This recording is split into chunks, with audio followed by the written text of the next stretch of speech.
drowsy for my job. I do need to stretch and keep active. The pandemic and lockdown restrictions have made that much harder, and I've definitely got weaker, and I'm more scared of hurting myself if I fall, for example, now. I would benefit from specific neurophysio, which I've had in the past, and occupational therapy to ensure that I can stay safe at home. I've not seen the consultant neurologist in Exeter for, I think, 3 years. It's been a while. I have recently asked my GP for a gym referral, which I'm going to pick up that referral today. So that's all gone smoothly, which is relief, because I know that I need to be much more active, and it's really hard to do that by yourself when exercise is hard anyway. So my second condition is genetic hemochromatosis. I should have learned how to say that word by now. However, this is newly diagnosed pretty much at the beginning of the pandemic, so this is still a relatively new one for me. This can cause liver and other organ damage if it's untreated. It does cause high levels of fatigue, regular nausea, lightheadedness and brain fog. I had to push quite hard to get this figured out, this diagnosis. One of the symptoms is I feel hungover without having had any alcohol, which that's a bit rubbish, isn't it? But also it's really debilitating. So, but the symptoms are a bit fluffy. Like lots of things could cause these symptoms. So I did have to push quite hard to get this diagnosis, particularly when you're already lacking in energy. You know, it's quite hard to be as proactive as you need. Treatment for this is regular vivisections, again at the RD&E, and with the blood tests prior to that sorted out at the GPs. I've also had a FibroScan, which was fine. Because this was a pandemic timed diagnosis, I've so far yet not had a face-to-face appointment with any consultant related to this, and it does remain confusing about who to contact about this treatment, about this condition. I've so far had phone conversations with gastro, hematology, hepatology. I'm sure there's one I've missed out. I do want to say the staff on the Yardley ward where I go are lovely. So feel free to share that as widely as you would like. It can be quite anxiety provoking going to hospital, particularly when you have to go in by yourself because of COVID. And the staff on the Yardley ward are lovely. They make it as easy as it can be, really. So yeah, it's really nice to have that. Following from these two conditions, and I guess unsurprisingly, I'm prone to low mood and anxiety. I've recently contacted TalkWorks, and the referral process seems really efficient. And the fact it's done by phone at the moment, for me, is good, because I do not have to worry about getting there, access into a building, parking. So for me, the phone is a really good solution for this. I do hope, though, as it's not just going to be CBT, because it's stressful living with a long-term condition in an often inaccessible environment. And CBT can't make the environment better. So, I'm hoping it's not just CBT. I'm sure it will be fine. But I was really impressed with the efficiency of that system. It was good. GP access during the pandemic has generally been okay. I use and like my practice's e-consult system. I have specific questions, but they tend to be sort of diagnosis-y. I'm trying to think, that's not, excuse that poor level of English, it's not quite the right word. I can't think of quite the right word. But this system allows me to articulate the query in lots of detail, and the resulting phone call for me back from the doctor is enough. I haven't had any acute issues that have needed face-to-face appointments, so I haven't had to try that, thankfully. So I don't know how that would have been if I had needed to do that at the GPs. It does, however, remain a challenge to get on the phone and speak to the appointments people, because I have to book in for blood tests and other little bits. So the phone, you can't do that by e-consult, of course, and that's a bit of a challenge. I haven't quite got round to doing the other. There is an online appointment system, but I haven't quite figured that out, so I haven't done that.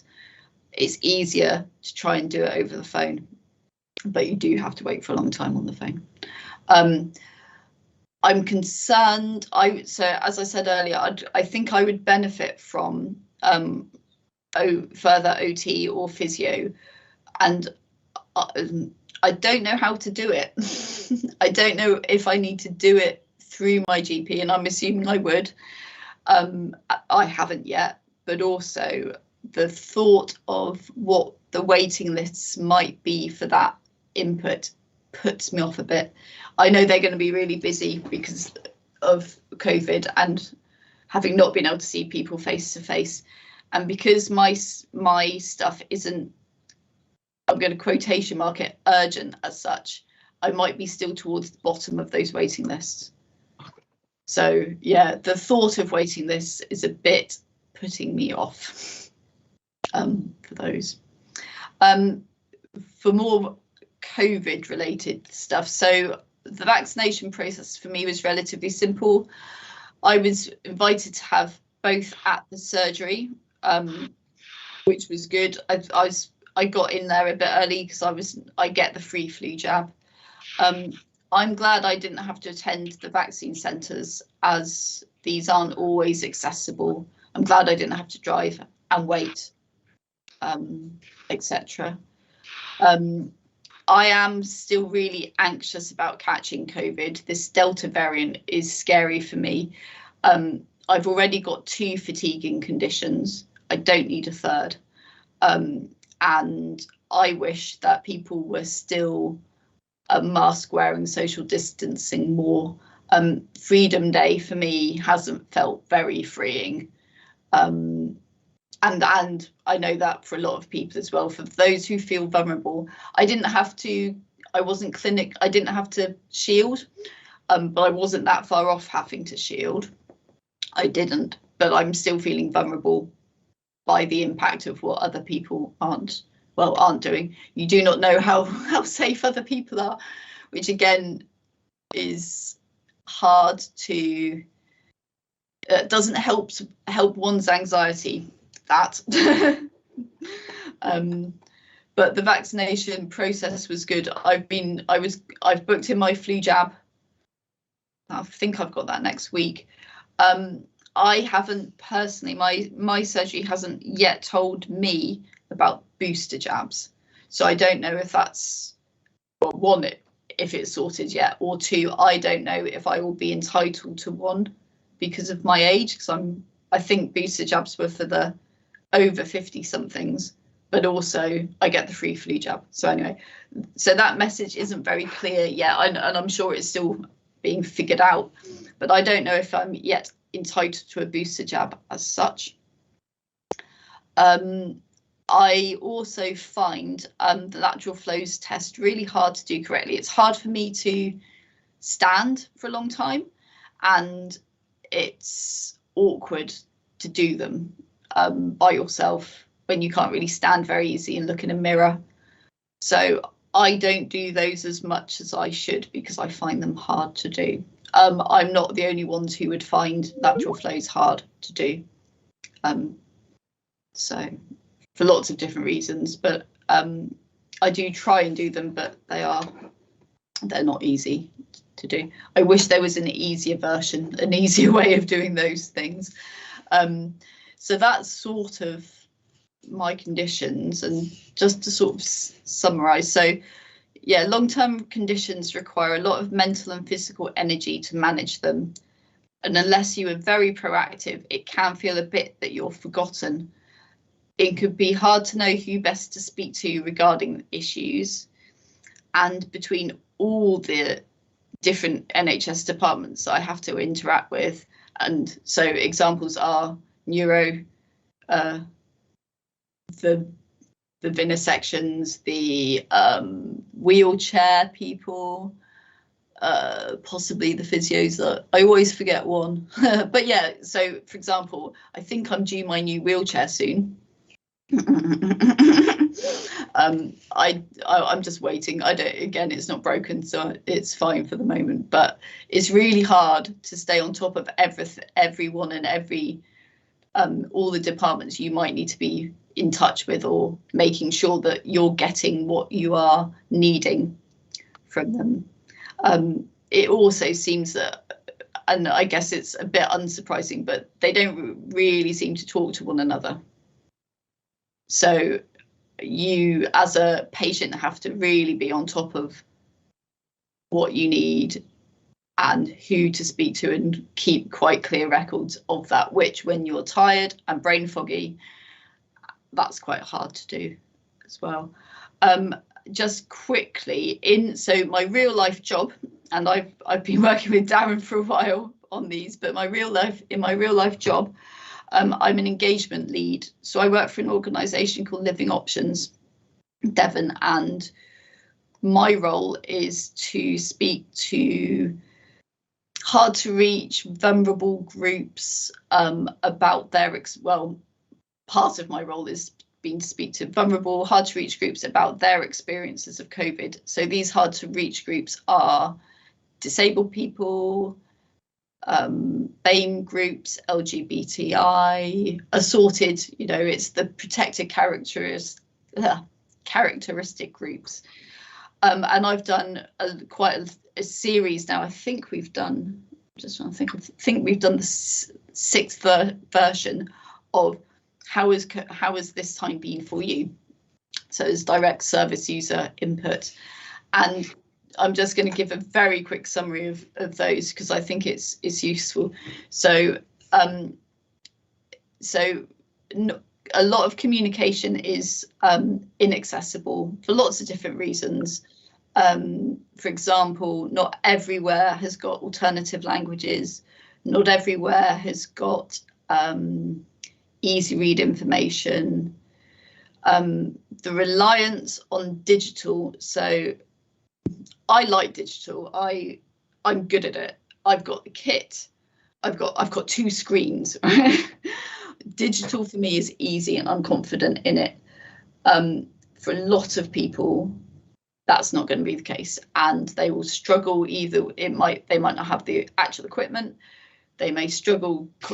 They might struggle with the skills. They might not have the confidence, and it's expensive as well. Wi-Fi, it's all right for me. It's not a cheap thing for everyone to have. So the reliance on digital, though, makes a lot of sense in COVID restriction times. It excludes people. Communication is not always accessible to everyone. For example, another example is people with hearing impairments, for example, find automated, and neurodiverse people, but find automated systems difficult to use. I know that sometimes I'm on the phone, it's like press 1, press 2, and that can be hard for me, and I don't have specific issues around that. So automated systems can be a bit of a challenge. Lots of people want face-to-face back. I think the lack of face-to-face services, it's easier to communicate with a person face-to-face. I just think generally, and I also think the lack of that means that people aren't really talking about stuff that's going on for them so much. So I think the lack of face-to-face services has meant that sort of risks and vulnerabilities are a bit hidden, which means that treatment, so health-wise treatment, is likely to be starting later than it should, and also safeguarding issues can be missed. I don't know what the solution to that is, but I think it's good that there's a slow return to face-to-face where possible. But for a lot of people, particularly the GP, you go and see your GP. Like, you do that. That's how it's been done. So I think the GP services in particular, is people have been missing that.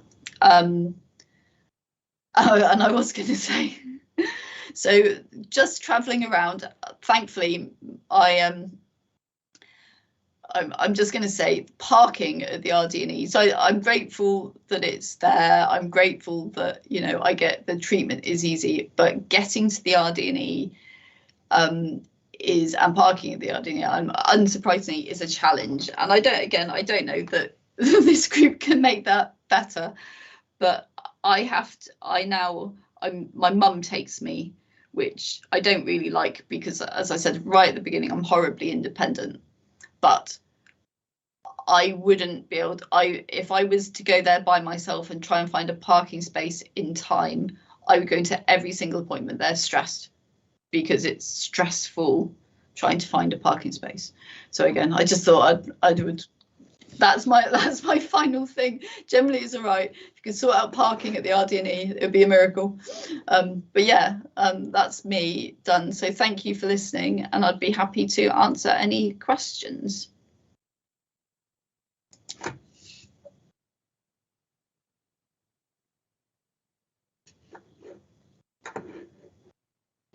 Just unmute myself might help. Thanks very much, Layla. That's right. Really helpful description of what it's been like under lockdown for you, and certainly I share some of your concerns about particularly the issue of services not talking to one another, which is an issue, I think, for the health and social care services nationally, really, and we need to get better at that. I've got a couple of questions, so Graham, please. Thank you, Layla. I don't have a question really. I have a comment, and it's probably for my colleagues on the call as for much as you. I should explain to you, Layla, that I'm not a clinical person. I'm a lay member of the governing body, so I can't comment at all on the clinical aspects. Like Nick, I found that really powerful, and my wife has some conditions, which means that Freedom Day felt for us like it felt for you. Yeah. Nothing like freedom. The comment I wanted to give is that I worked previously in a health and social care system, where between the local authorities and the NHS, they employed people called care navigators, and their job was to work with people like you who'd got complex needs, needed to access all sorts of parts of the NHS and social care, and frankly didn't know where to go and where to turn. And they would do that for them and literally navigate their care.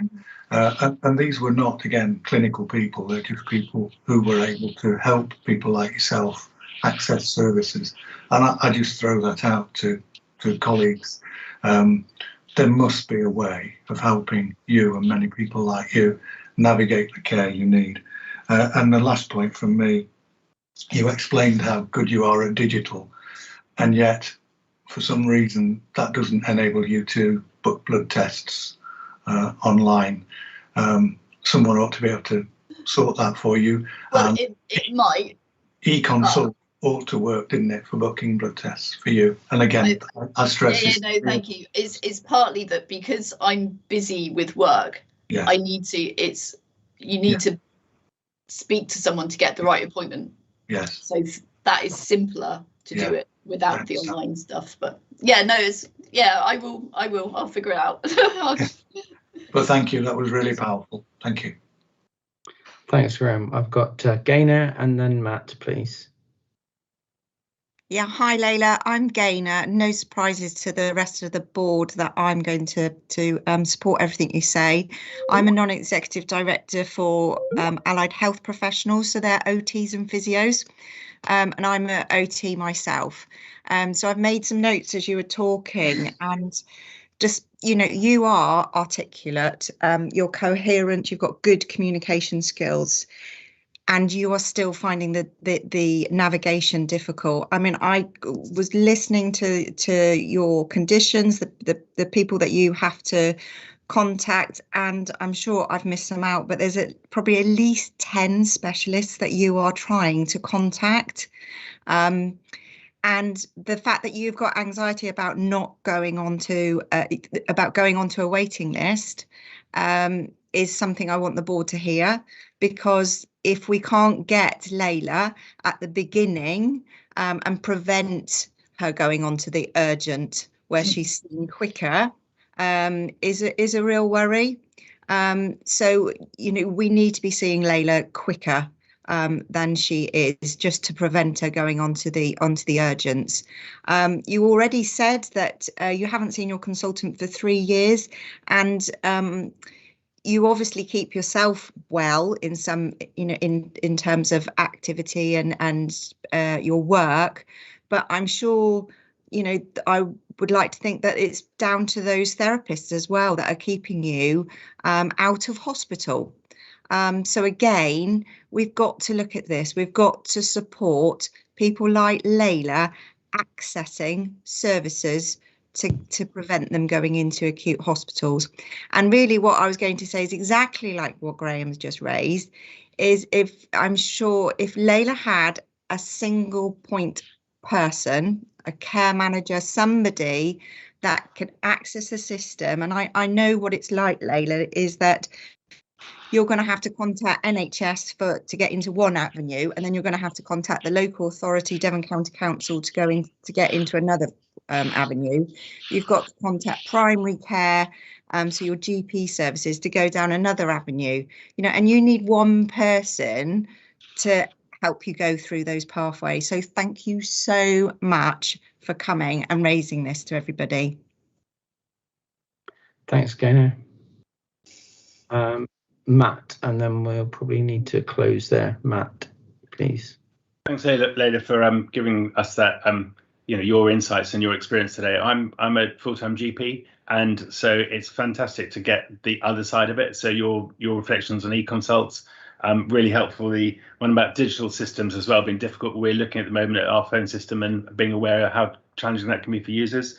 One thing you should really know is that it's the same for GPs and our nursing staff. We want to see people face to face. We went into our jobs to have that link and relationship with our patients, not to be working remotely. So it's just as important for us to be operating.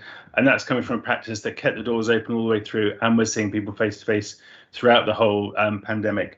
The question I want to ask you is on virtual appointments. So you said how difficult it is to get to park at RD&E, which I quite agree. And what's your experience of video virtual appointments? Or, you know, now you know your consultant, actually, could you be doing all most of those consultations virtually? Consultations, yes, but both the treatments, both of the reasons I go to the RD&E for involve needles. It's either, you know, Botox injections or a vivisection. So there's no.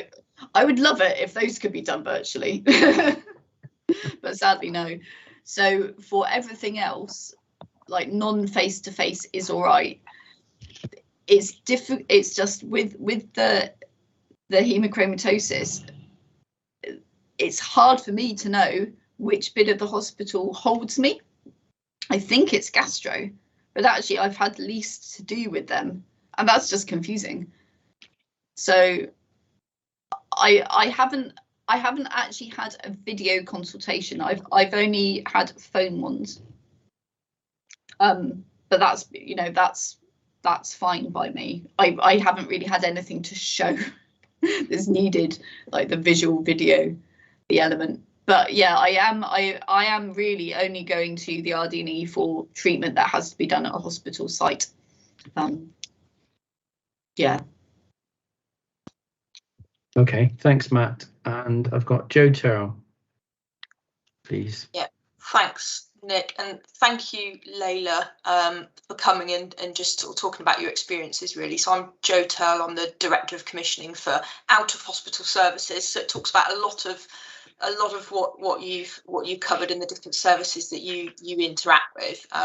It's really powerful just to hear you talking, particularly focusing on the bits that others have picked up on in terms of the amount of different services that you've got to contact them, and people have raised about care navigation.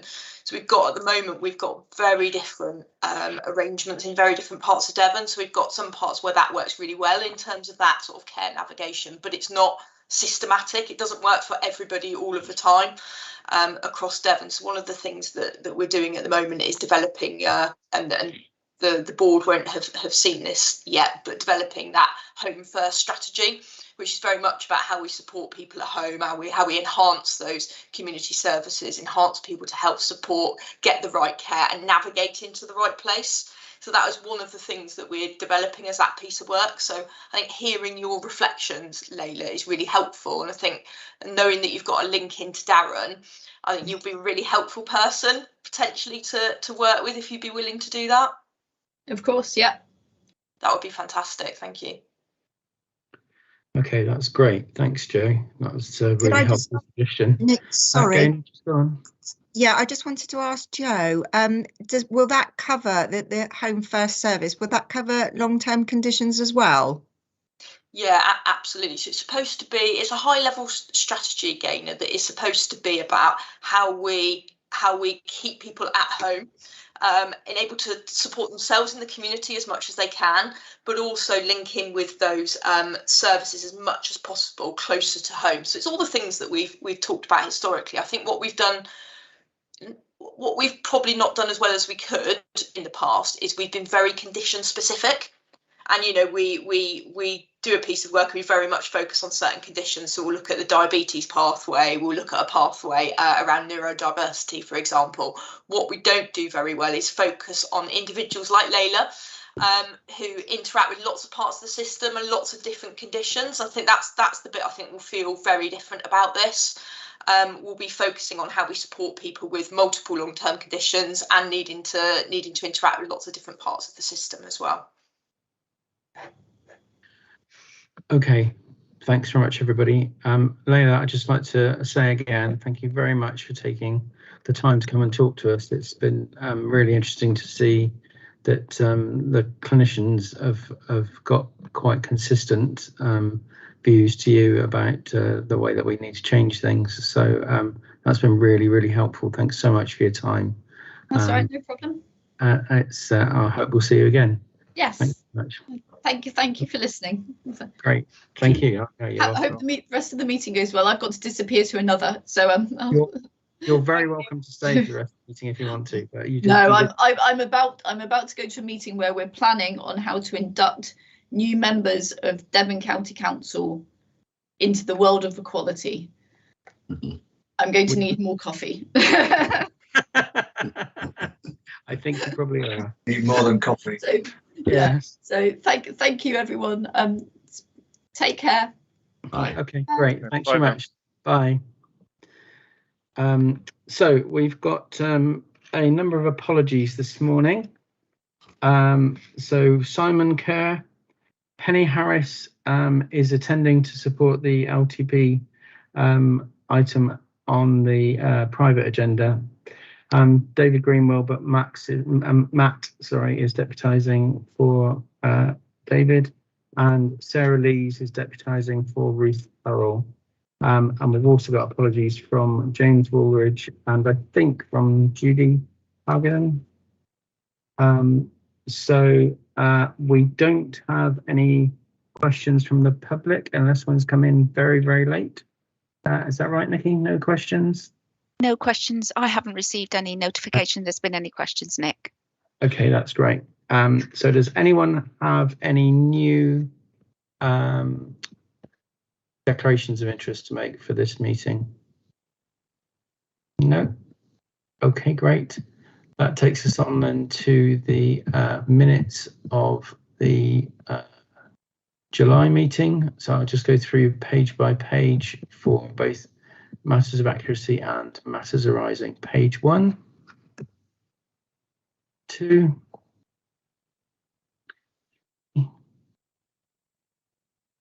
4,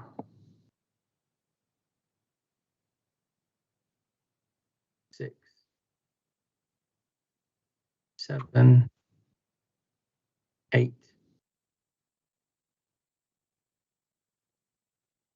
and 10. Okay, well done. That's great. Thank you. Thank you. And then the master action log, we've got just one item, which is foreclosure. So I think unless anybody's got any objections, we can close that, which means we've got no outstanding actions, which is great. Joe, did you want to say something? Sorry. Yeah, that's okay. I think Matt was before me, though. All right. Sorry. Go on, Matt. Thanks, Yeah, Joe. I just want to confirm that I'm not deputising for David. I'm here in as an equal role. Yes, I'm sorry, Matt. That was very clumsy language of my. That's my fault. Thank you, Yeah. Joe. Thank you, Nick. Yeah, I just wanted to update the governing body. I've spoken to Penny this week, who's agreed to take a bit of an independent lead role for us on the children's review.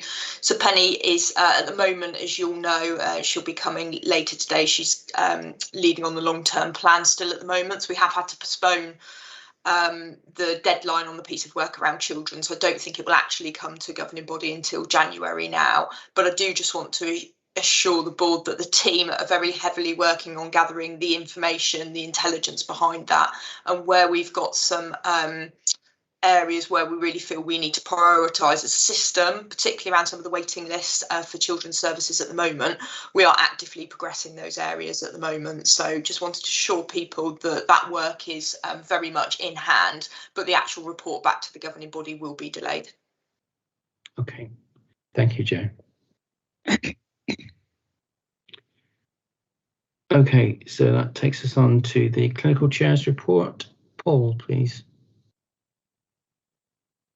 Thank you very much, Nick. So really it's taken there as read. I think there's just a couple of things I wanted to pull out of there. The first is being part of the AHSN. I think I was party to their plans and their discussions as a board member representing the Devon ICS earlier this month. And actually, I was really encouraged with their focus and their plans and their willingness to work with all three of the ICSs that they cover.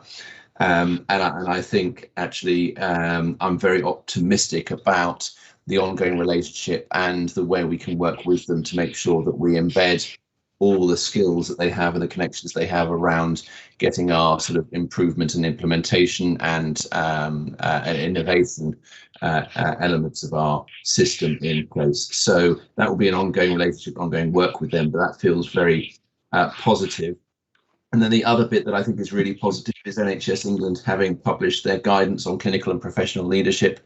One of the concerns that has been raised in a number of forums, both regionally and nationally, is the benefits of clinical leadership that we've seen through the CCGs. How do we make sure that that is maintained as we move into integrated care systems?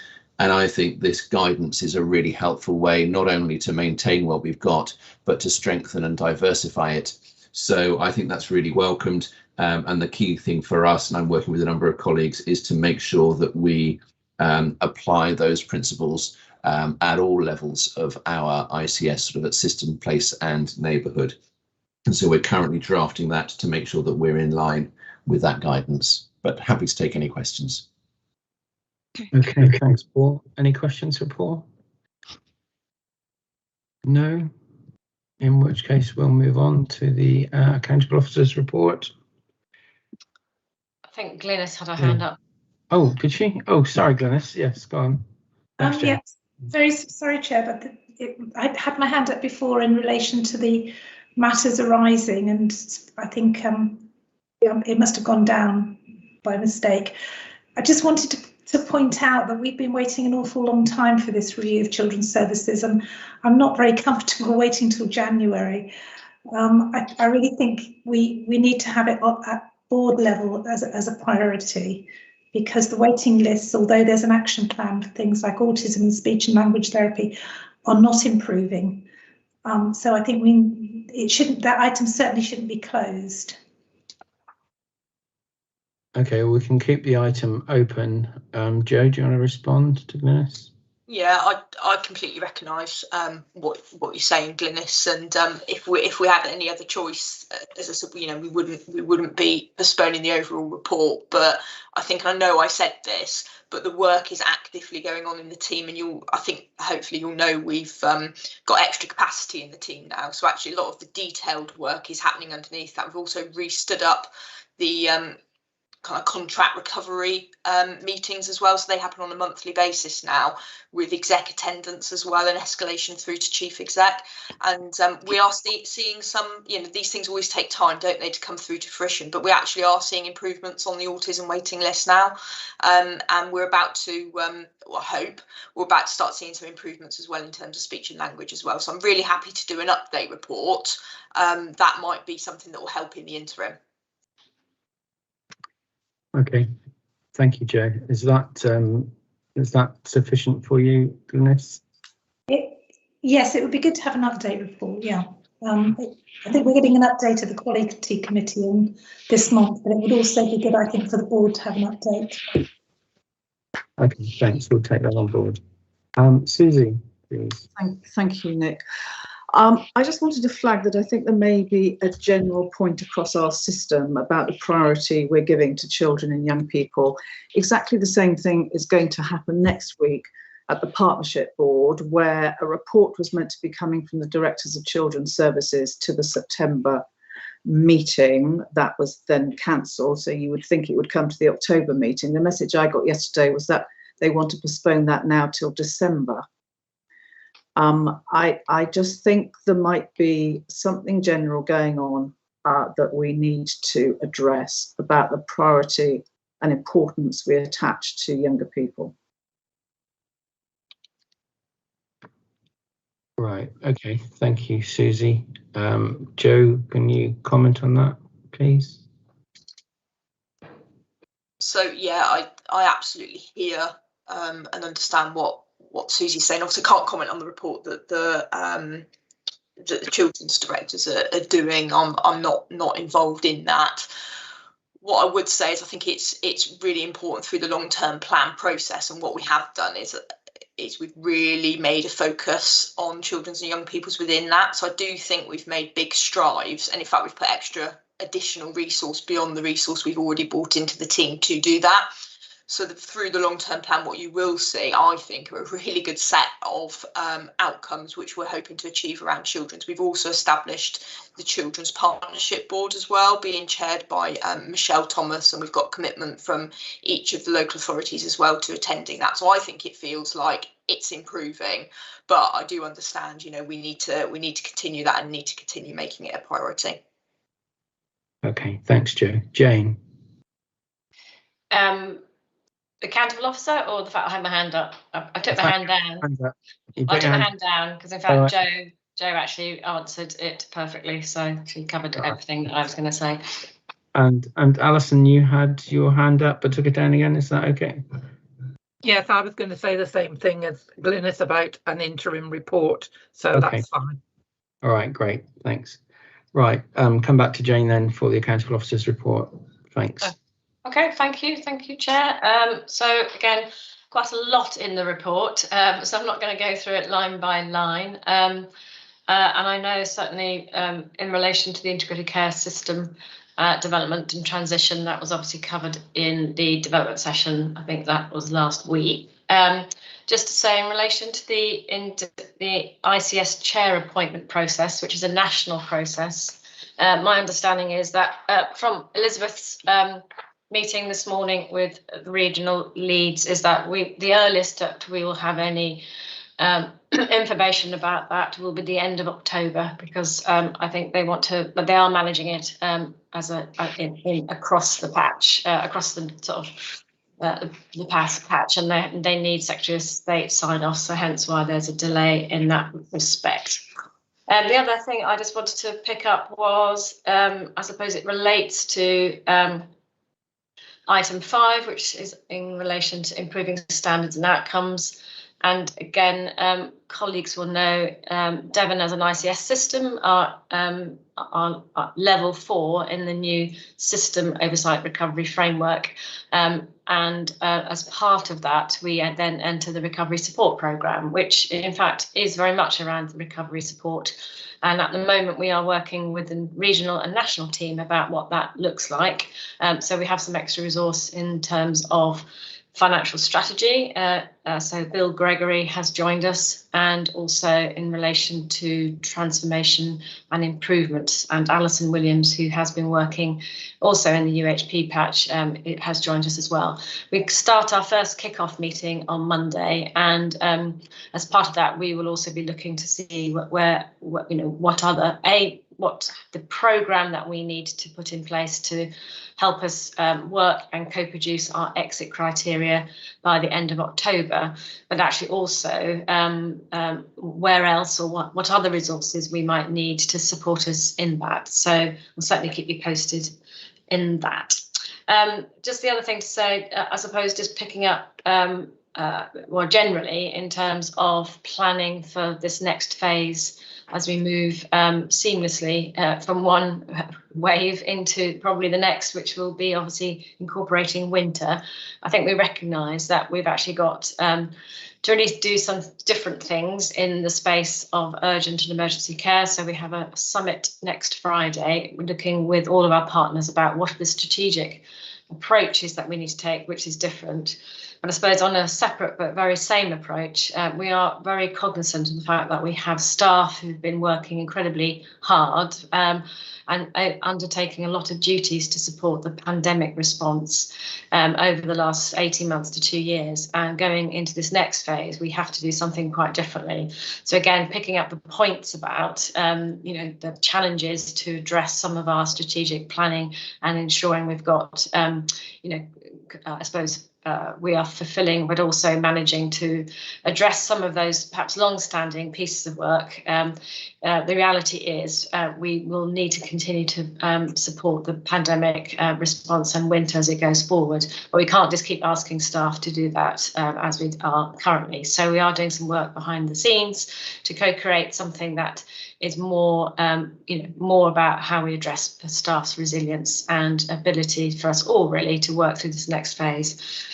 Lastly, I think just to say, obviously the Celebrating You Awards, it was amazing, actually a great privilege to be part of the judging panel for that. So, and I know others in this meeting were as well, but it was had a huge response. So, and I know a number of you all were involved with that, so I just want to say thank you. Okay, thank you. Do you have any questions for Jane, please? I just had one, if I may, Jane. I was very pleased to hear your comments about the support to staff, because you're absolutely right that we can't expect staff to just continue in the way that they've done, because people are just going to start to break, aren't they? But in terms of the co-creation of what you described as some new ways of working, are we involving patients in that co-creation? I suppose this is in relation to how we basically do scheduling, but actually shift, going into sort of an approach of shift working. So I'm not sure that would necessarily at this stage involve patients, unless they want to help us lend their hands. I mean, Andrew might want to comment. I mean, there's some practical things as well, I suppose, just in terms of making sure we are really keeping on top of our vacancies. We've got and just ensuring we've got everything that we can to put in place the capacity we need. So I'm not quite sure at the moment that would necessarily. It's more of an internal HR process really, but happy to share what we've got, probably through the REMCOM group, and then obviously to some extent take it from there. Yeah, can I just add something, Chair, if that's okay? Yeah. Your I guess your point about involvement's really good. So we are going to involve in doing this a range of our staff. because we are conscious that, you know, they've been doing a lot over the last 18, 19 months and quite tired. So we're just going to explore some new ways that we can work through winter. So we'll be involving a group of staff in those discussions and plans. Okay. All right. Thank you. So that moves us on then to the Accelerator Programme update. John. Thank you, Chair. I'll take the paper as read, but I will highlight some issues and take some questions afterwards if that's okay. As all our colleagues will know here, actually, in May, the NHS announced a £160 million initiative to tackle waiting lists and a blueprint for elective recovery, as it was described. In terms of Devon, we were one of the 12 sites across the country to be awarded this accelerator status. And what came of that was a really ambitious target of delivering 120% of elective activity against the 1920 baseline. Our main plan to deliver that was our H1 plan, or is our H1 plan.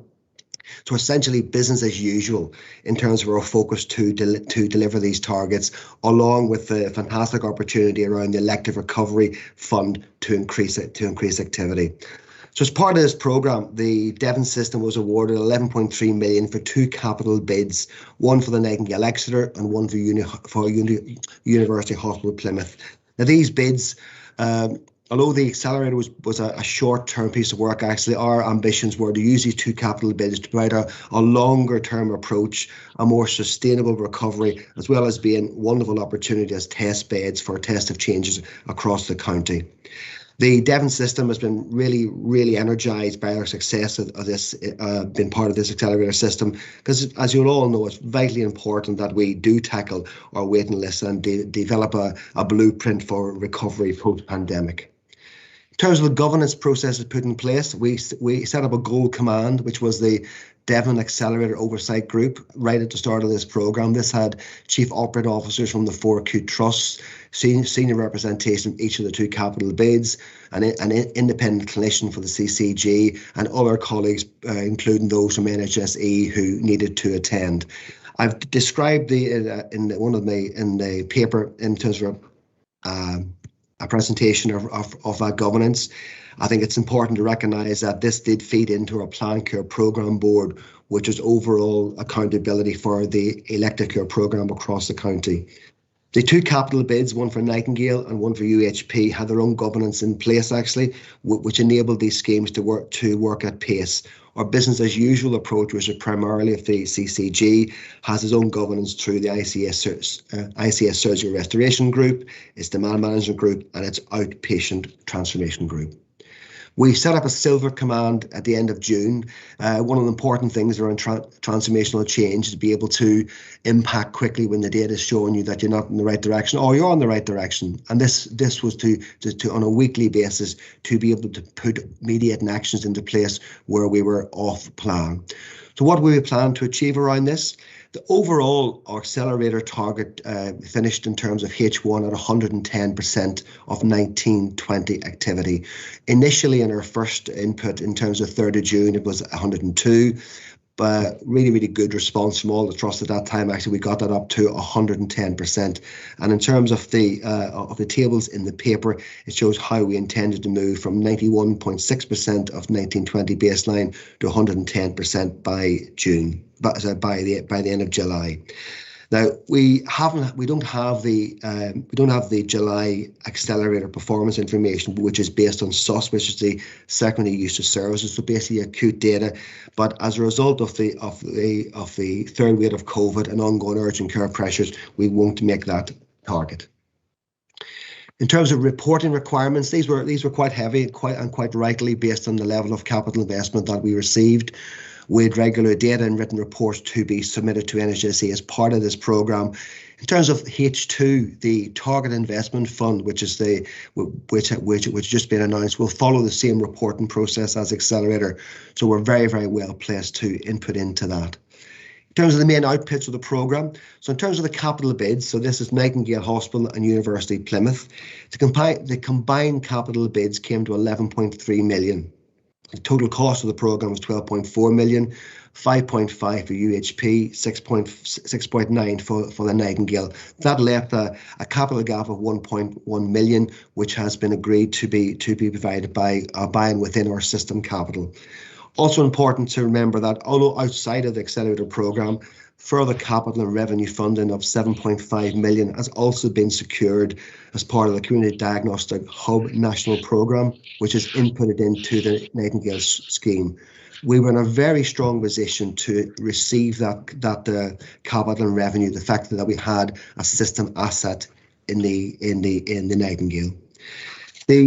In terms of going on to the individual sites, I think it's really important to recognise the incredible role that our clinicians have undertaken in this work. In terms of the Nightingale, in terms of Mary Stalker, consultant Torbay, Jonathan Howell, RDNE have been the real drivers behind this work. Our Nightingale project actually really is providing a wonderful opportunity to leave a health hub legacy. Short stay orthopedic procedures, including day case, hip and knee arthroscopy, all embracing the girth principles. The Nightingale also has plans to set up the ophthalmology imaging hub, embracing again girth principles to deliver increased activity in both imaging and through a surgery cube, increased cataract surgery activity. Liz Wilkinson, the consultant RDNE in North Devon, has been driving this work. So we have operational start dates for this work, and in terms of the orthopedic and ophthalmology component of the Nightingale, this will be up and running by the first week in December. In terms of UHP, Thomas Chudnik, the consultant orthopedics has been, the consultant in ophthalmology has been a drive behind this work. We plan to have the plan is to have a 2-site modular theatre to increase ophthalmology activity and to treat other long waiters. Phase 2 and 3 builds a longer term modular unit to transfer ophthalmology surgery from the main site into these areas, actually thus freeing up other clinical areas in the main site for further recovery. These pathways, and go back to in terms of our clinical input, these pathways for orthopedics and ophthalmology have been agreed Devon-wide, led by the consultants that I've detailed, fully implementing the girth pathways. There was in August, NHG and I stated that the Accelerator programme would be extended until November 21.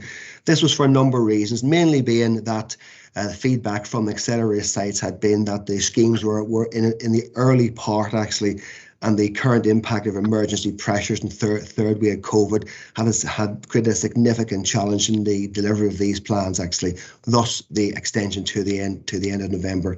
We are still expected to deliver the 120% by the end of October. Unfortunately, we won't do that, again, as a result of wave 3 COVID and ongoing urgent care pressures. But for both activity and percentage recovery, we were in a very strong position before the third phase of recovery. In fact, we were top of the region until that point.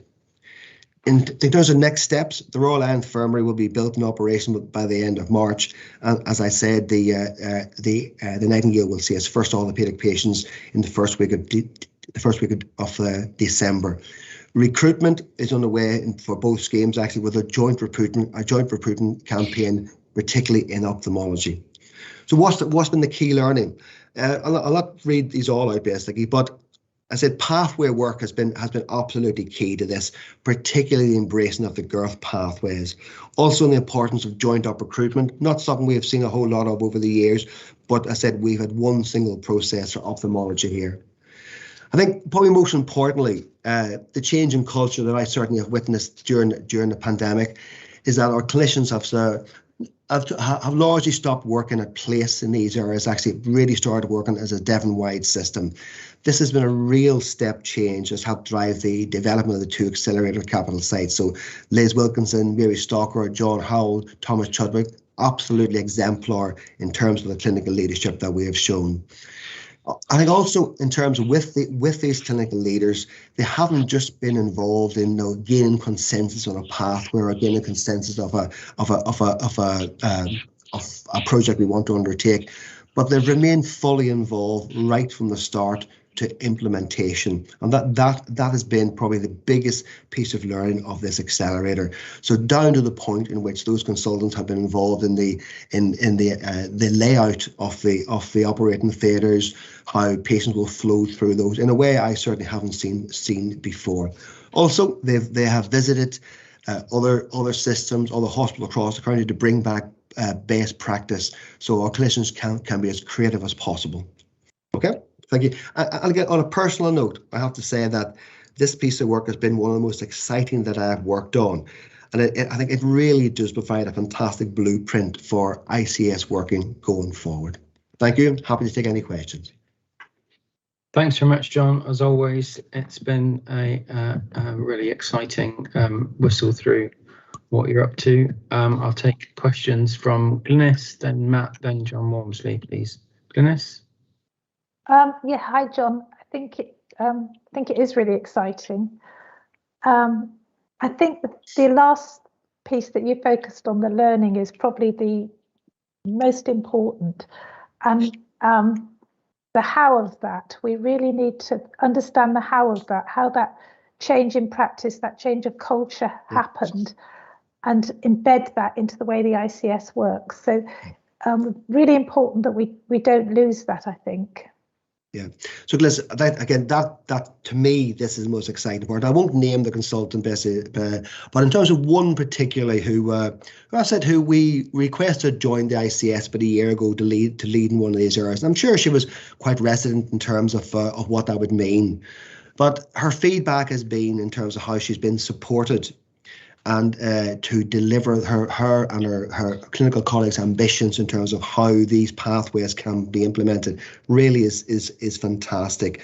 I've asked that individual actually to work with Andrew in terms of how we can have a blueprint in terms of how we bring clinicians on board to embed best practice going forward, actually. And so I think there's some really, really exciting opportunities there. So I think clinicians in ICS need to know that when they do work with the ICS, it will have impact. And I think this is what the accelerator has shown, actually. If you put the hours in, you put the commitment in and take your colleagues with you, actually, you really can see an impact of what you're trying to achieve. Okay, thank you, guys. Matthew?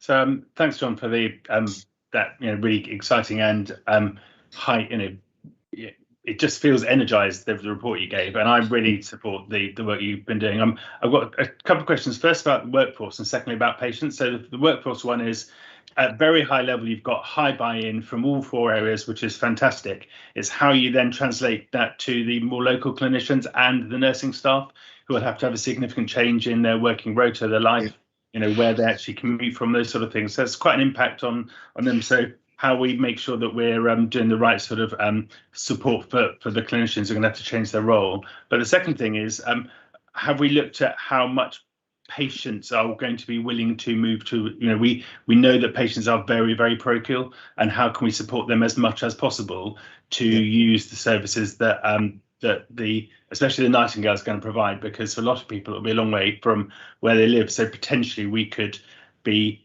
having a negative effect on people who are further away unless you make it easier for them to get there and be supported and going. Yeah, Matt, it's been a question that we've been asked a lot, you can imagine, actually. So in terms of actually, although there's not a great history in terms of patients traveling to all the facilities, but I have to say now we've in that maybe a couple of years back were 5% of patients who were asked to move to a different facility. It's now in the high teens, so we have made some progress in that. I think how we get through this is the fact the operating model isn't an independent hospital with independent staff, etc. Torbay operates 1.5 days per week, brings his own theatre staff, brings his own consultants. So it is Torbay's resource at that point in time. And I'm sure the clinicians themselves, actually, in terms of when they can describe that to their patients, that would give a further incentive for patients to make that journey. But that's been our main process in order to achieve that. Okay. I think at your touch point you mentioned in terms of nurses and other health professionals. One of the downsides of the pandemic basically is a lot of our colleagues who've been working in the elective system have had to pause that work for this moment in time actually to support the urgent care system. We are putting in a program around the Nightingale that those staff who are willing and want to work in the Nightingale, where they may not be getting that opportunity in their current trusts, will be able to do that. So I said so in terms of increased motivation, morale in the system, basically, again, another opportunity. Thank you, John. That's a really encouraging answer. Thank you. Thanks. John Walmsley, please, and then Jane. Thank you. So John, nice to see you, and thanks for the report. It sounds as if a lot of work has been done, and I'm really pleased to hear that you've laid down the foundations which are long term rather than short term, because often we take money and we use it in a very short term way. So the long termism around the hub use of the hubs, etc., is really good. So when we hear about the ways of building towards a single practice, a single system, sort of team Devon, I think that's really great. But when I looked at the chart on page 3, the activity levels, I was just slightly concerned that there was potentially some inequality coming in there, which is around Matt's question as well, actually. So my ask is that as we go forward and we go to some resolution around these teams, that we do not create inequalities across the patch. So from the northern point of view, our patients might have to travel further. We've got to watch that sort of thing. But overall, I think it's a good report. I'm sorry we didn't hit our target of 110% and 120%, and I couldn't get from the report how far we were from that. But in some ways, when I hear that the long-term foundations you've set are there, I think that's good. I would like to see that in the next 3 to 6 months, we do hit those targets. To put these things in place is one thing. To actually create change and to deliver something is something we really need to be doing. So for the next report, which I'm sure there will be one, I'd like to see those figures of 120 jumping out of the page. I think, and that's what you'd like as well. So good figures in the future, and a reduction in inequalities as well, please. Yeah. So John, in terms of the inequality work, the Devon Chief Executives a number of months ago actually asked that exact question. I'll share the paper in terms of response from that actually, okay. because of the primary focus in terms of the Nightingale around orthopedics and ophthalmology, yep. the longest waits in the county in let's say orthopedics or in the eastern part of the system. So certainly in the first 2 years, that'll probably take to clear those backlogs. Actually, that won't be an issue, but it will be going forward. But as I said, I'll share the paper with you. Lovely, thank you.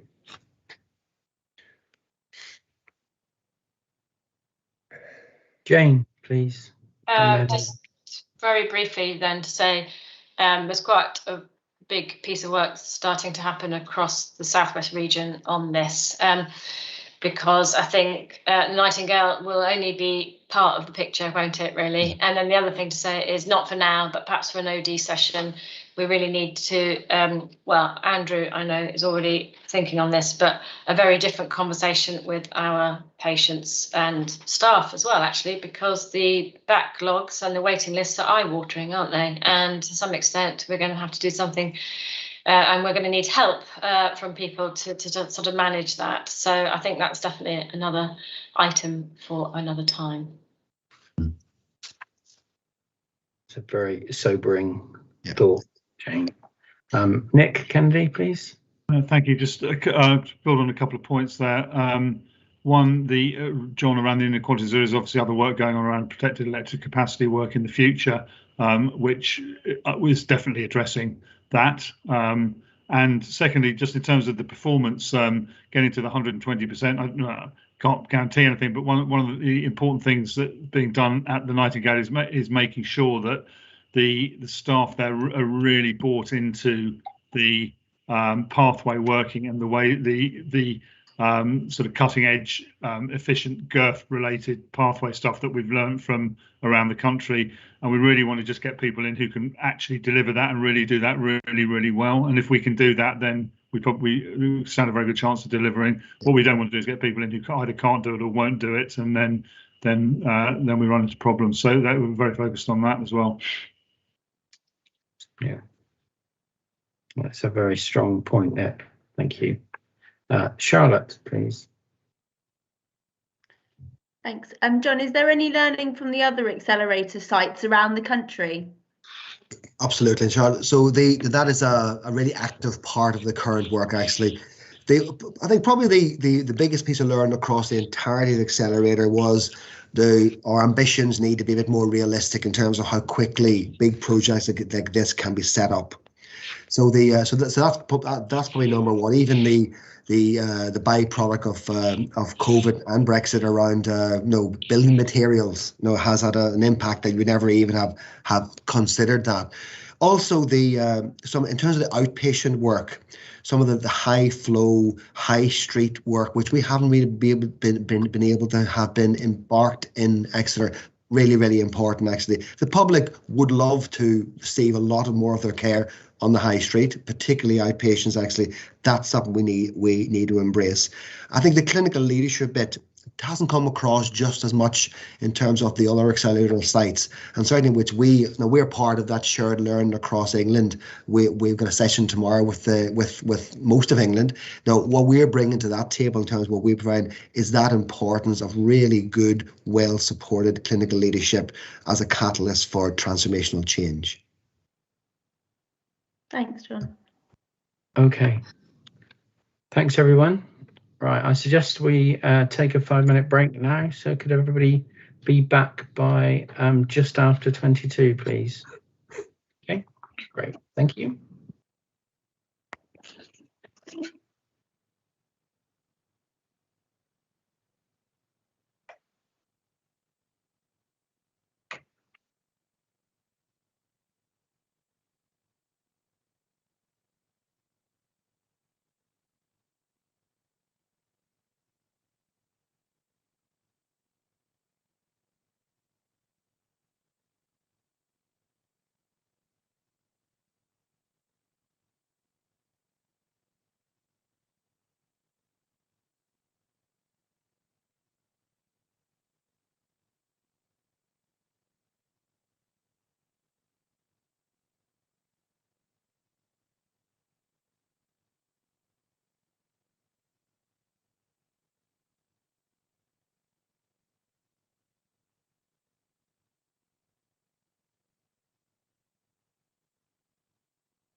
Right, I think most people are back, so we'll continue.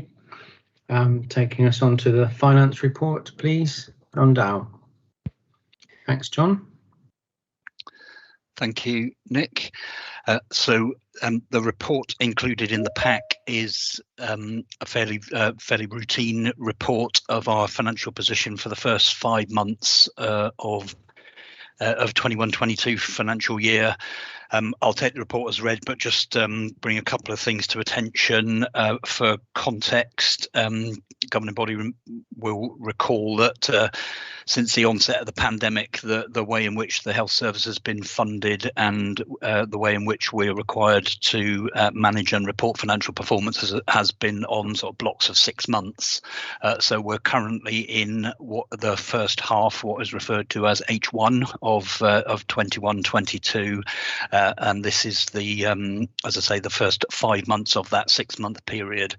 So the table at section 3 of the report, which is on page 52, I believe, of the pack, sort of confirms our overall position, where I'm pleased to report we're on course to manage within the financial envelope that was allocated to us for the first half of the financial year. At the end of the 5-month period, we're expecting still about £8.9 million worth of reimbursement from the hospital discharge scheme. That amount reducing to about £2.5 million we expect to be outstanding at the end of the half year. But with those adjustments, we then come into an overall break even. I'll just move on then, if I may. It's worth dwelling briefly on the section 3.8 of the report, which is on page 55 of the pack. This is just a reminder really of the adjustments that have been made to what would be our financial allocation in a normal year. So beneath the first subtotal, there's a couple of lines. The first one, a top-up allocation of just over 72 million, a further 61.7 million of allocation directly to help us to manage COVID costs during the period, and a little bit further down, 22.2 million of elective recovery fund, which is not the same issue as John's just been talking about, but has been supporting the same effort during the first 6 months of this year, and is targeted investment from the government to help us to deal with elective waiting times. The reason for just highlighting those is the significant issue for us as a Devon system. You will recall pre-pandemic we had some financial challenges. Those financial challenges have been managed by taking benefit of those additional allocations that have been made through the pandemic. As we move into the second half of this financial year and for 22 and 23 and beyond, the big issue for us as a system is how quickly those additional allocations start to reduce.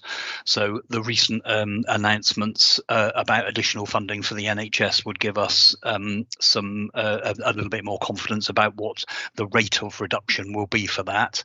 But as we get into that in more detail, I would want the governing body to be cognizant of the fact there is likely to be a reduction in the amount of funding in aggregate that we've got in comparison to what we've had for the first 6 months of this year.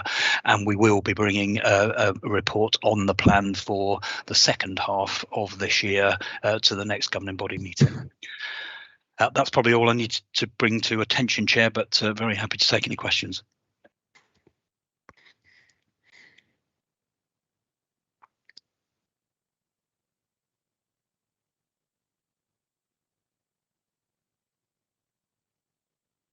Nick, you're on mute.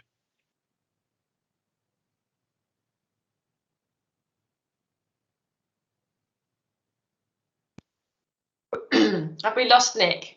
Sorry, no, it's I had muted myself, which was a bit dozy. Have we got any questions for John? No, none at all. That's a bit of a unusual situation. Okay then, well, we'll move on. Thank you. So that takes us to the quality and performance report. Thank you, Sheila. Yes, hello, welcome to this new report. So we talked a little bit about the new style of report when we were at the away day. I don't know that everybody on the call now was there and able to see it. So when you have a look at the report, you will see it's completely different format. So don't be alarmed, the information is still in there. I was just going to take you through, I'm not going to read it out on screen, but I wanted to show you a couple of sections in here so that as we develop the report, you become familiar with what we're trying to do. You'll be aware we're trying our best to pull together the quality and performance agenda because they are inextricably linked, and as we improve quality, we know that performance improves, and longer term we'd like to pull together finance and workforce into this same report too, so we are truly integrated. And we've talked before about an integrated report with a series of different reports consecutively is not the same as integrating the report. So I'm just going to show it on screen because I just want to show you the different sections and how we are explaining them. I hope you can see that. Yeah. Thank you.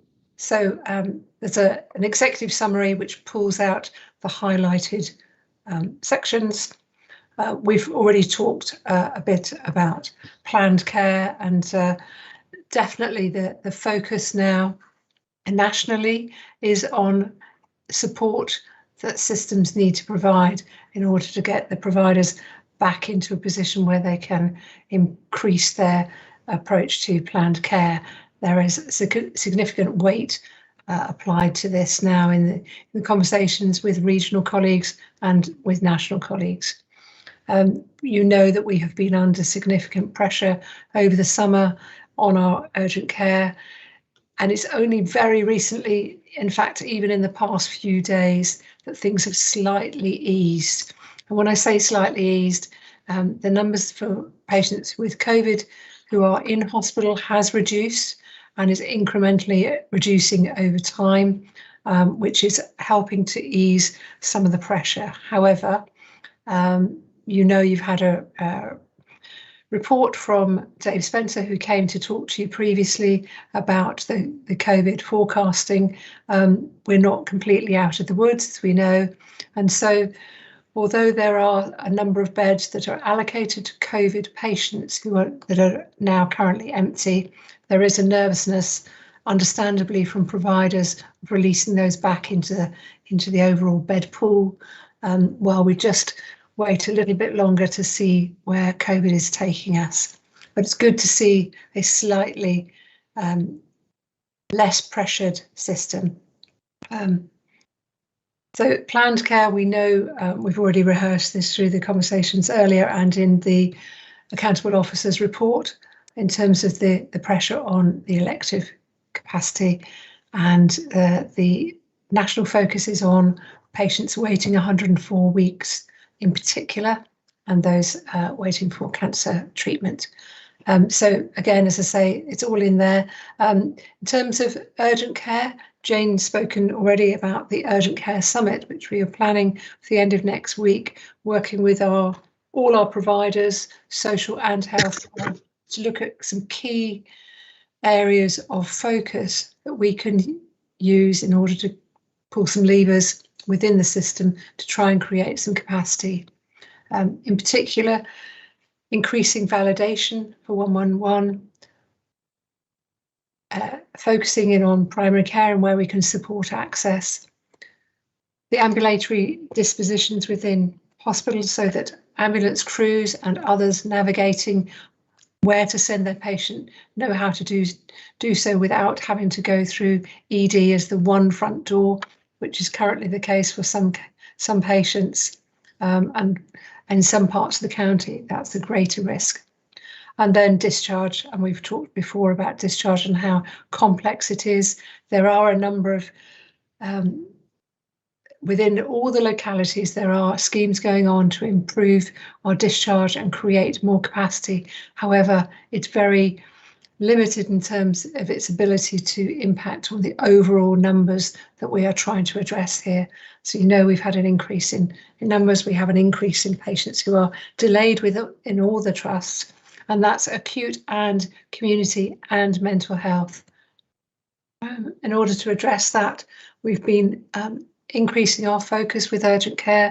We have daily system calls, and in addition we have daily discharge cell calls. I think some of you will remember we had a discharge cell set up in the past during the COVID period, and that's back up again now. It's where we focus in with every locality on a daily basis, and either myself or Simon attends that meeting to lend support to try and create some more focus on discharge and the options available.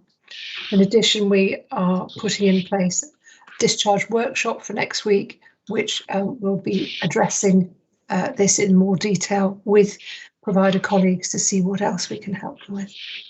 The report, as I said before, has a highlight summary here. So we've talked a little bit about urgent and elective care. There's a section here on quality, and I think Darren's still on the call, so he'll be able to talk to some of these areas in terms of a bit more depth.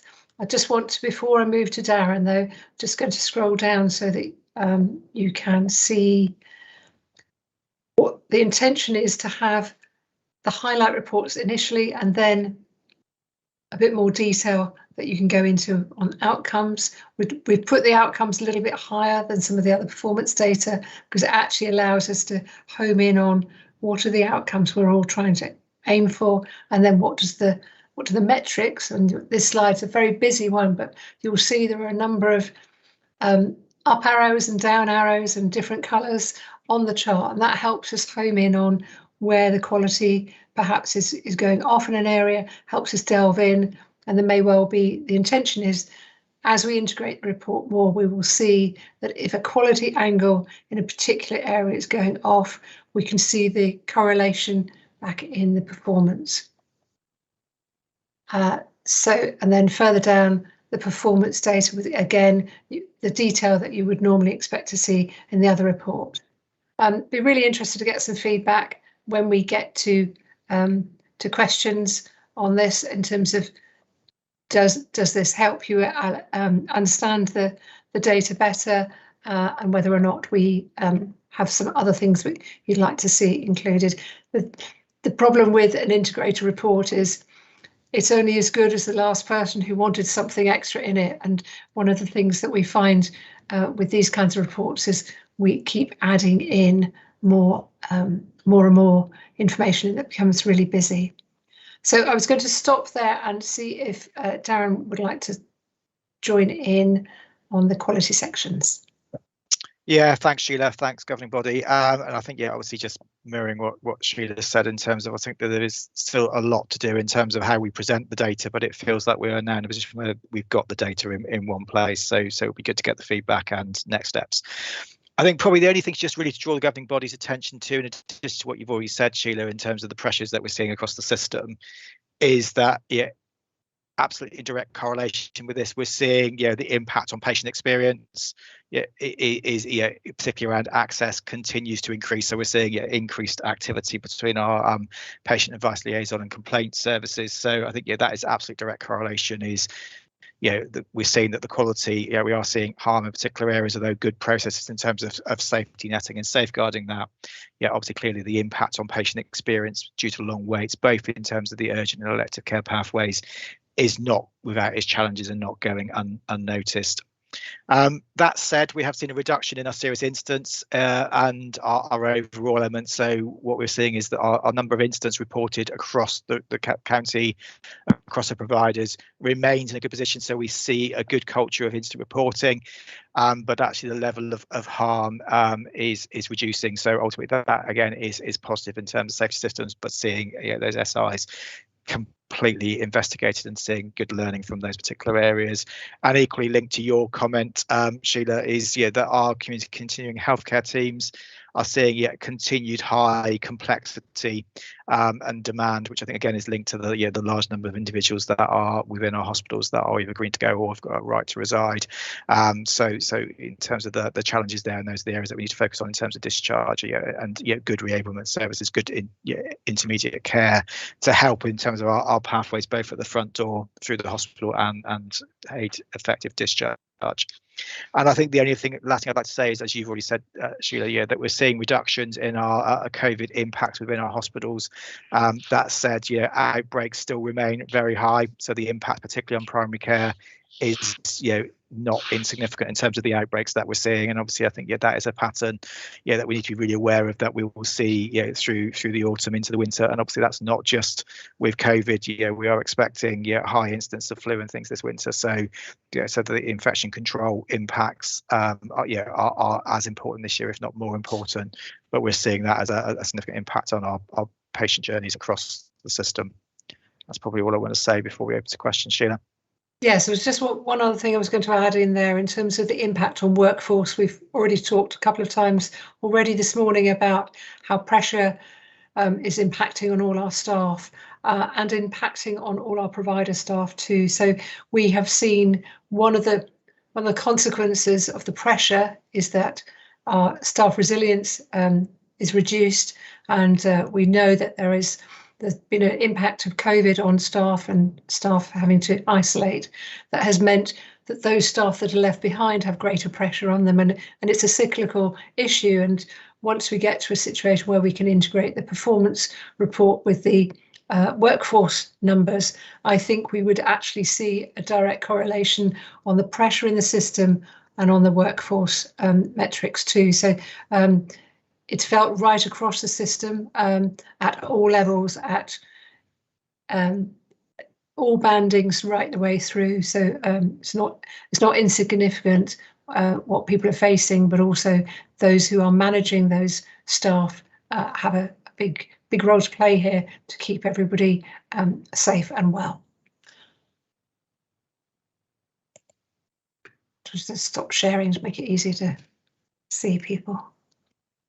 Okay, questions for Sheila, please? I'll just start off whilst other people are thinking. So, Sheila, looking at the public health data, which is always really interesting, I think,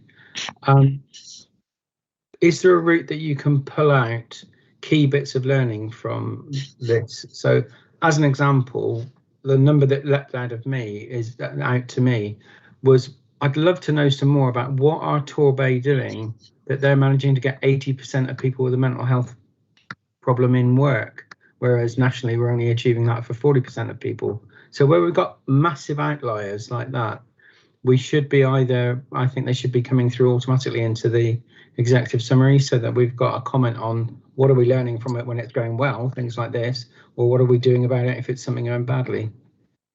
I think that's a really good point, and I think we should pay more attention through this report. Absolutely, we'll pick that up next time.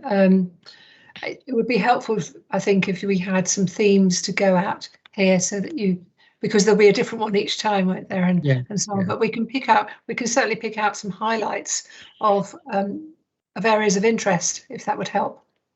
Yeah. Okay. I've got Glynis, John Walmsley, Matt and Nick Kennedy, and then Graham Turner, please. So Glynis. Yeah, thank you. Thank you for the report, Sheila and Darren. And I absolutely recognise that it's a work in progress, and it's, there'll be various iterations. And I think what you said, Sheila, about the fact that workforce needs to come into this is absolutely critical, because 90% of quality is about workforce, so that's so important. I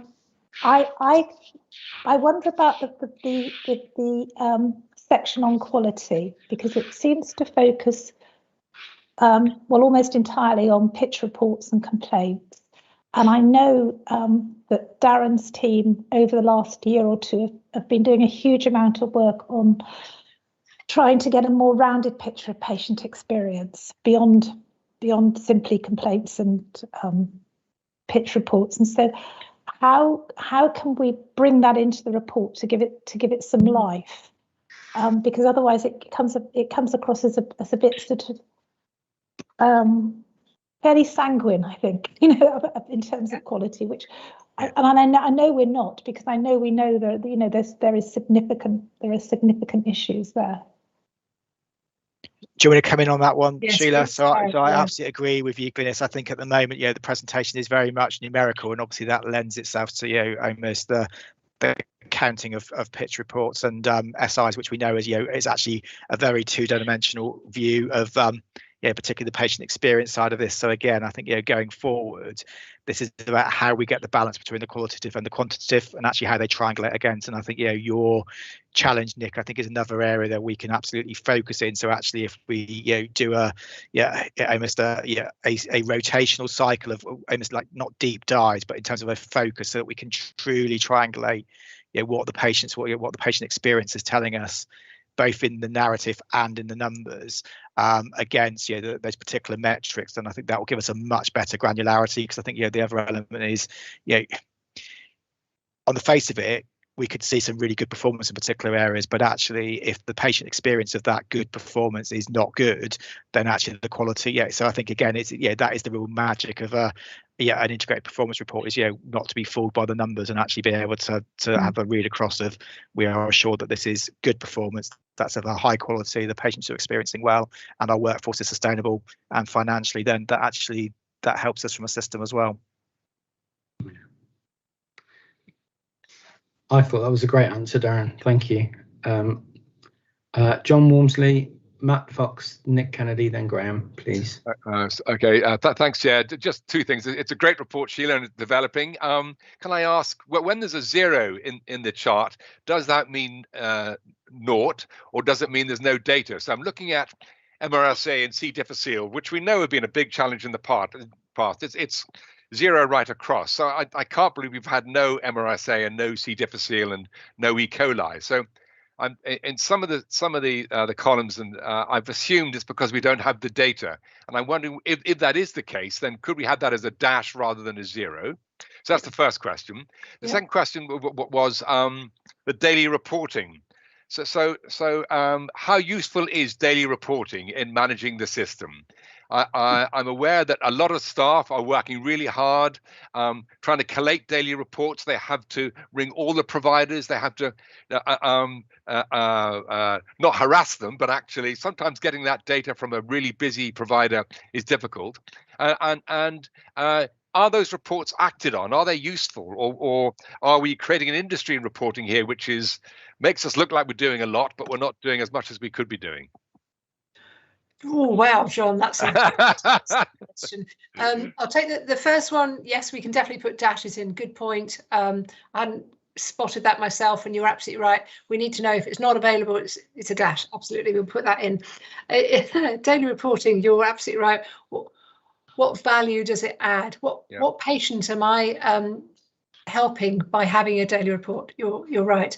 One of the reasons we've had our daily reports and daily system calls has been to share what the pressure is across the system and allow colleagues to work together. So pulling together system leaders on a daily basis has actually helped build relationships, and it's tense out there, it really is.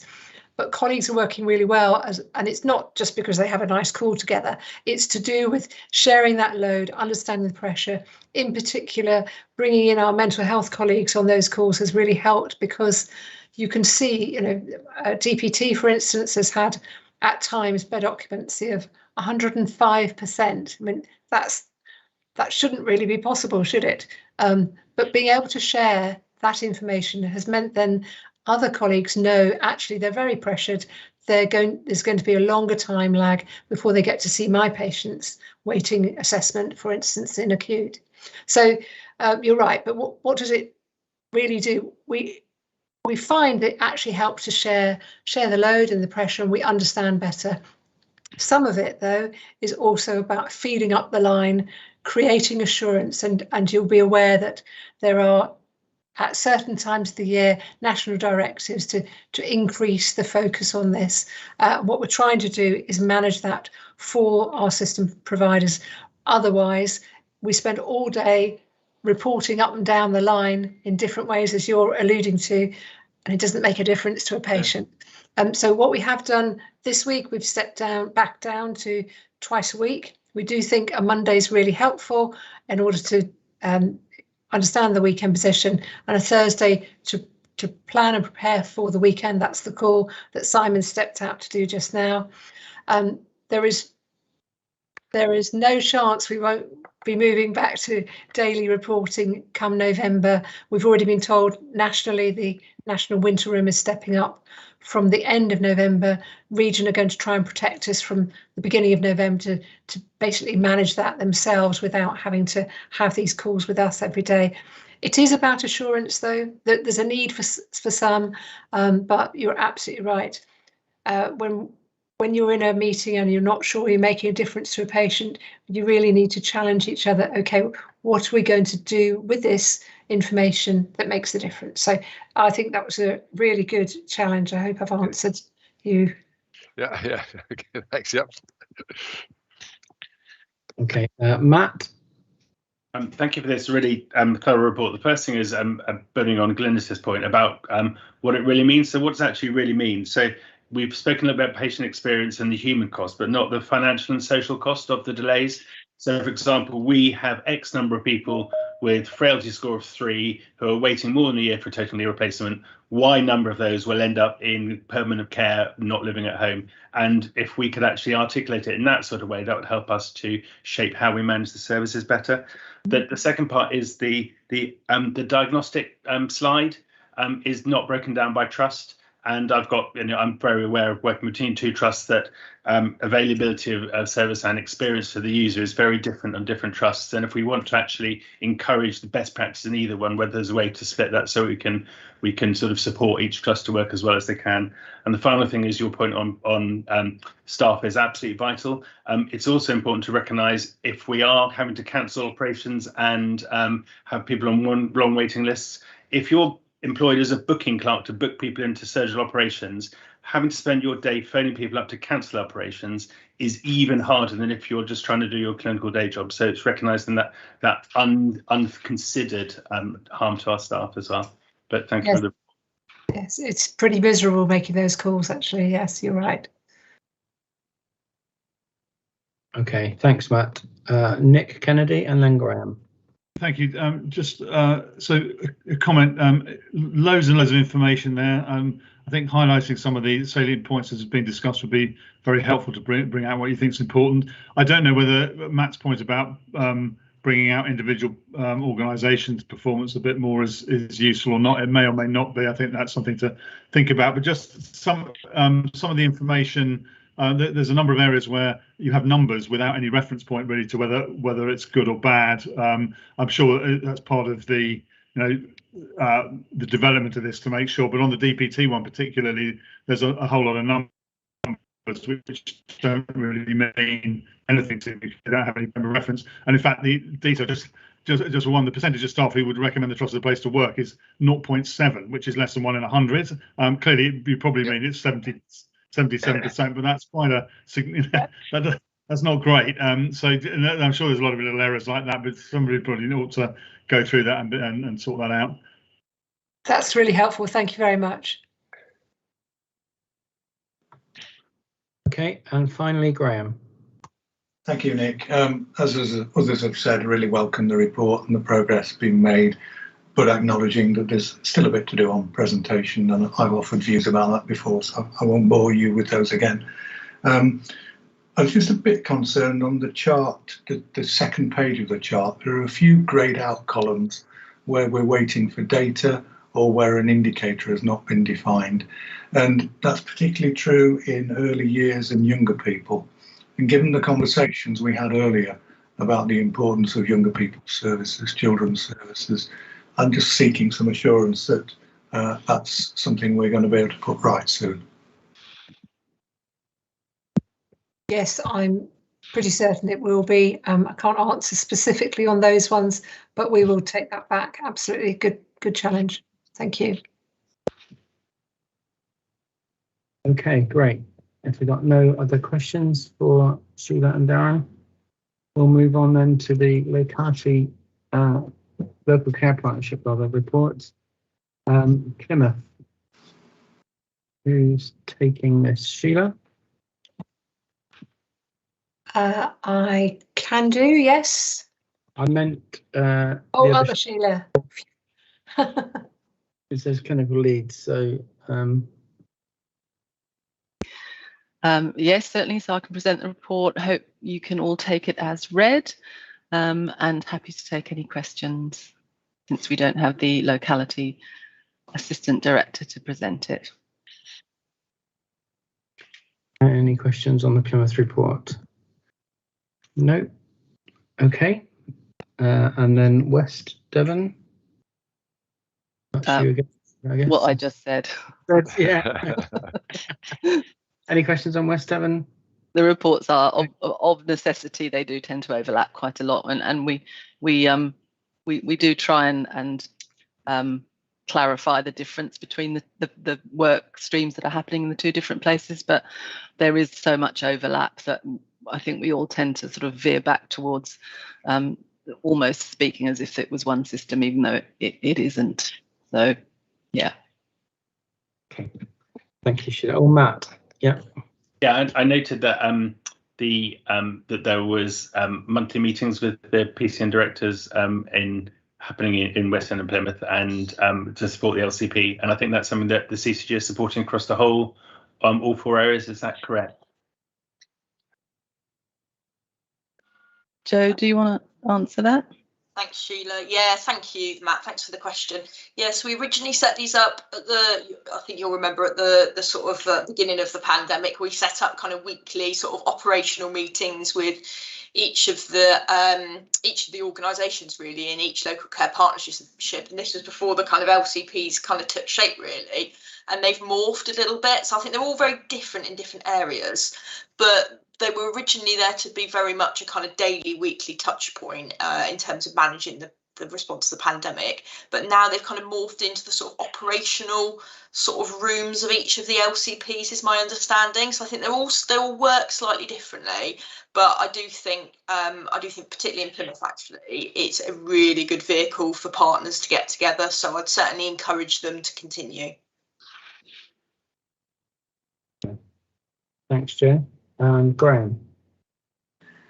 Thank you. On page 3 of the report, there's a mention that one of the concerns or risks is reduced uptake of boosters. I wondered if that was limited just to the West area or whether that was more widespread across Devon, and whether anyone could amplify a little more about that.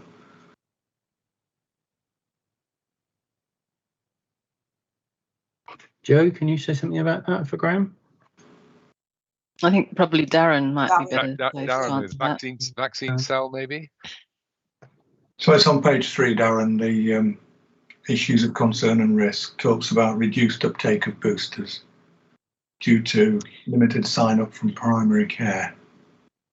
Yeah, no, thanks. Chuck them off mute. Yes, no, thanks, Graham. So absolutely, that is through the the vaccine sales. Obviously, we're meeting twice weekly on that. I think what we are really assured is that across the whole of Devon, that despite some of the primary care quite rightly not picking up on some of those elements, we've got the mass vaccination sites, we've got local pop-ups, we've got the inequalities work. So it does, for our point of view, we do feel that we've got a good offer, if anything, probably a slightly better offer this time round in terms of increased numbers of sites with pharmacies coming on board as well. At the moment, obviously it's early days, we are seeing good uptake in terms of the boosters. So all of our appointments at the moment are booked up, which is positive. What we don't know at the moment is obviously in terms of the phased introduction of that, what that will look like in terms of a total percentage uptake. But what we are assured on is that we're monitoring that twice weekly, and we have got, where there have been gaps, quite rightly as a support mechanism from a primary care point of view, that we've been able to fill those with alternative options. Thank you, Darren. Okay, thanks, Darren. Lincoln. Yeah, my comment was more about the general balance of all of the LCP reports, which seem to me to focus a lot on the kind of acute, urgent patient pathways in terms of work programs. There are a few exceptions here and there, but I wonder if we're moving to a different way of working and that the localities are going to be key for that more kind of community, voluntary sector, local authority interface, whether we should be beginning to see more of that in the balance of the reporting. There's some examples in North Devon, for example, and a few others scattered, but the picture still seems very NHS-centric, very acute, very patient pathway. And I just wondered how we might address that as rebalancing the work programs of the LCPs. I think that's a really strong point, Lincoln. Jane, do you want to come in on that? Well, I mean, it is a good point, but I mean, I've been to visit all of the LCPs, and there is quite a good mixture of health, sort of health and social care leaders in that. So, for example, you know, so there's co-chairing arrangements, and in fact, Tracy chairs the Plymouth LCP. So I suppose we just need to be so that, you know, so we've got the right group of people around the table. So, you know, the key thing then perhaps, Lincoln, is to go back and challenge the people that they are actually then inputting into creating something that does provide a health and social care approach. So yes, I'd be more worried if we didn't have that, but it feels like we've got the right people, as I said. But part of the next few weeks, months, I know that there are a number of different LCP development sessions. So there's certainly one coming up in the next couple of weeks in Plymouth. And I'm pretty sure I've been invited to one in Easton. Certainly my intention was that we would do something within each of the LCPs. So I think it's timely to be able to put that challenge back in. But it's sort of in their gift, do you know what I mean? I suppose that's what I'm saying. so we need to make sure people feel that it's in their gift. Okay, thanks, Jane. Sheila? Yeah, thank you. I just wanted to go back to what Darren said. Darren, can I ask whether we are going to be monitoring the uptake of the vaccine booster in the very elderly population, because there is quite a big difference between going to your local PCN location compared to driving or being driven into Plymouth to a large venue. And I've had my booster already. I went to Home Park. It was fairly slick, but it did strike me that the whole process took about half an hour from the time I arrived till the time I was directed to sit down after my jab, and that is slower than at some of the PCN sites, and for some elderly people that will be a bridge too far. So, and word will get round for those that do attempt it. So I do think we do need to be monitoring the numbers of patients in say the over 85s, the over 80s, just to make sure that they do have the opportunity to access the booster if they want it. Yeah, no, so absolutely, Sheila. So the data that we have, so we have basically a daily sit rep, which basically gives us a percentage against eligible individuals by age group. So the over 80s, obviously the vulnerable in terms of care homes. So we can almost go down to each, well, we do go down to each individual age group. We also go down by graph or heat maps as well. So what we'll be able to do for Plymouth is particularly identify if there's a particular hotspot where individuals are not accessing, which is what we did in the first wave around then looking at pop-ups and the roving models, etc., etc. So we're doing that on a day-to-day basis or a daily basis at the moment. I think the numbers are climbing quickly, but at the moment we are seeing really good uptake in the over 80s. We're seeing good uptake in health and social care workers, which is obviously the areas that are targeted at the moment. But I think it will probably be another week or so before we get a good sense of whether there are population or geographical gaps, or whether there's an impact where we haven't got as many PCNs and more mass sites. So I think that's something that definitely the programme board will be monitoring and taking action against. Thank you. Okay, thank you. That was the longest locality report we've ever had. Let's move on to the South locality. Matt? And I've got it's as read on there. If anyone's got any questions for me, I've just had a dog come in. Then please, please tell me now. I thought I felt a marginal increase in the average IQ around the table. Any questions for Matt? No. Okay, we'll move on then to the Eastern locality. Simon's not here, so I'm not sure we'll have to take that report as read, I think, unless anyone's got any questions they want to log with me, and we can either get them to Simon or somebody else might know the answer. Any questions on the Eastern locality report? No.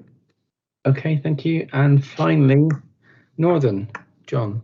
Thanks, and thanks to Sergeant for the introduction, because I was going to say exactly what he was saying, in that in our report we've got our hardcore health and social care approach, which is our delivery group, and then we've got our social determinants, the wide determinants, which is One Northern Devon. And I just, as part of the report, which I will take as read, I just want to take people back to what Layla said at the very beginning, and I was saddened to think, you know what, I've heard that before, and we're still hearing it. And the most painful bit for me was when she said, and they don't talk to each other. So it's easier for us with One Northern Devon to be approaching this when we're looking at interorganisational approaches, like between the police and the NHS and between the councils.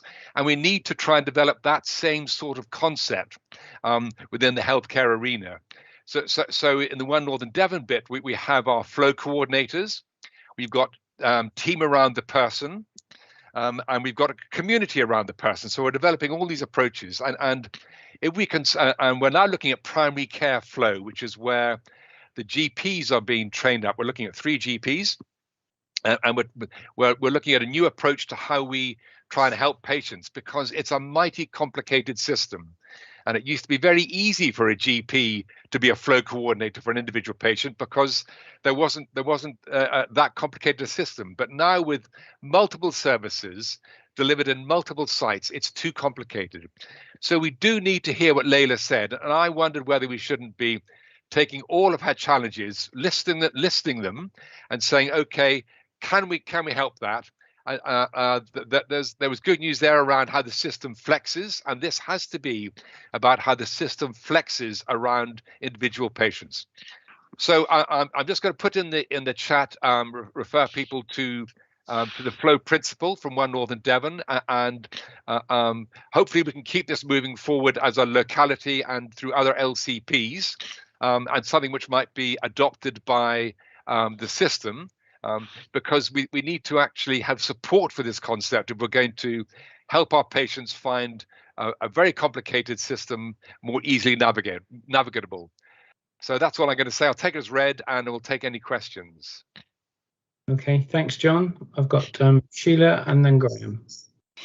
Thanks very much, Nick, and thank you, John. And I just wanted to support what you say, but I feel very strongly that that what we need to be doing is enabling those patients who can advocate for themselves to do so, because I think there is a risk in, if we allocated somebody like Layla, a health navigator, that actually disables her from doing her own health advocacy.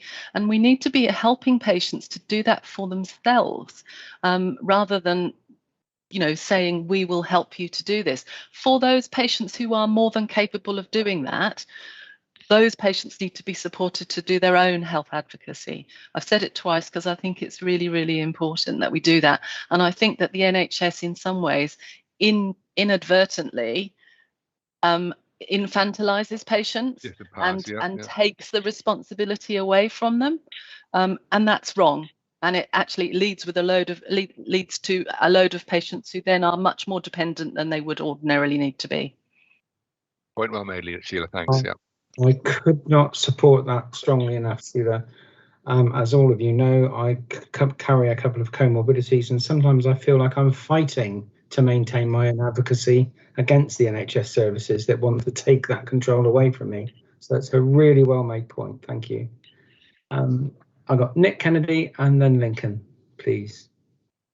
Thank you. So just a point about the spirometry that you comment on, John. That's become quite a problem. It looks like that's quite a problem in another area. So the question isn't particularly for you, John. Is there a sort of system approach to this going on to try and solve this, or is it solvable easily locally?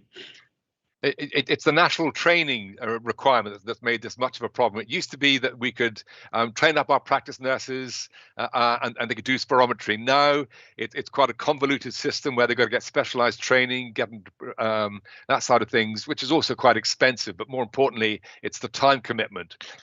So they can't. It's not easy to do anymore, and that's created huge problems. So our GPs are referring into the hospital where we do have some trained people can do spirometry. And of course, they get swamped. And it's to exclude things as well as diagnose things. So it is something we are looking at. Sorry, Joe, I jumped in there. It's not something that's been made worse by the lack of face-to-face appointments, is it? Or is that contributed? Absolutely not. No, this is a training issue. Absolutely not. It was a pre-existing issue, Nick, well before COVID. Yeah, no, I don't think I need to add anything, John. Actually, I think you've covered it really well. But other than the fact that we are working on it as a Devon-wide issue and working with the LMC at the moment. So, thank you. Thanks.